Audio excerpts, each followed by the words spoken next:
Welcome to JMW's Inside Man YouTube channel. My guest is David Smith. David is the head of property litigation at JMW's London office. So I think, David, it was Margaret Thatcher who famously said, "You turn if you want to, but the lady's not for turning." But there may well be a turn on net zero now. What's happened? Well, I mean, this is an interesting point because it's not really a U-turn at all in a sense. Rishi Sunak has given a speech and there's briefing associated with it says that a lot of net zero stuff has gone away. And the thing that sits within my sort of main legal area is that there was a proposal to make landlords make their rental properties, residential landlords, make rental properties more energy efficient and bring them up to an EPC rating, broadly speaking, by 2025 to 2028. And Rishi Sunak said that was going away. But at the same time, it's not a U-turn because that was only a proposal. It wasn't a government policy. And the government had actually been at pains to say it was not a policy because it was merely a consultation to which they'd solicited responses. And in fact, they hadn't given their own final outcome response, and they'd fairly obviously, frankly, been sitting on it. So what's kind of weird is that there still hasn't been a final outcome response to this consultation, but the Prime Minister's given us one by himself, which is that they won't be doing it. But it's not entirely a U-turn. While I'm no massive fan of the current government, I don't think it's entirely fair to say they've U-turned on this, at least, because they'd never said they were going to do it. They'd said they were considering it. But that said, I don't think it's actually a great way forward. The reality is that some landlords had already started working towards this, either by spending money or disposing of property they didn't think was going to meet the standard. Some landlords left the market because they didn't want to work towards this because the government had so strongly intimated they were going to do it.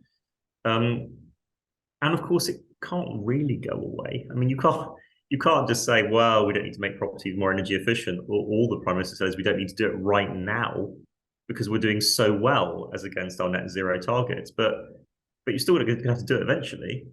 And then, of course, you've got the elephant in the room, which is the current Prime Minister may not be the Prime Minister at some relatively short point in the future.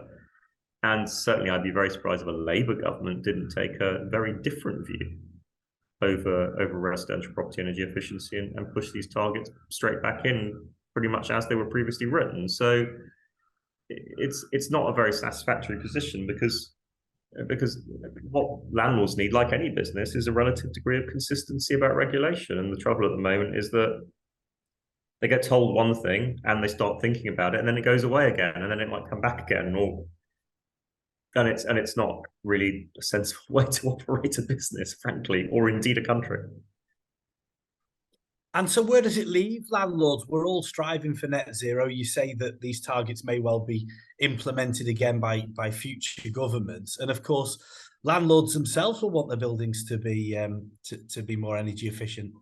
Sure, and I think that's the substance of the problem. It leaves landlords completely in limbo, which is not really a great place. And I suspect the reality is that most sensible landlords will probably continue to work quietly towards improving the energy efficiency of their buildings, but perhaps not at the same tempo and in a more relaxed fashion. But the reality is making a property more energy efficient is generally a good thing. It's certainly better for tenants and because they have to have less bills to pay. And I suppose if you want to put it on as a purely business point, if tenants are paying less for their electricity, they can afford to pay more for rent. So, the reality is sensible investment in this stuff probably pays off as a simple business point. And you and the property litigation team have got an awful lot and extensive experience. So how can you and the team help?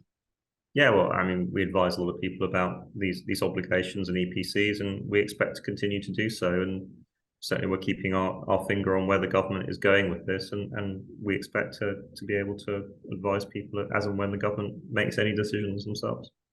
David, thank you for your insight. If you'd like to contact David and the property litigation team here at JMW Solicitors, you can email insideman@jmw.co.uk or call 0161 82 81 999.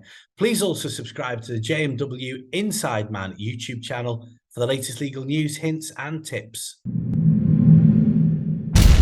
I'm Dominic Walker, JMW's Inside Man.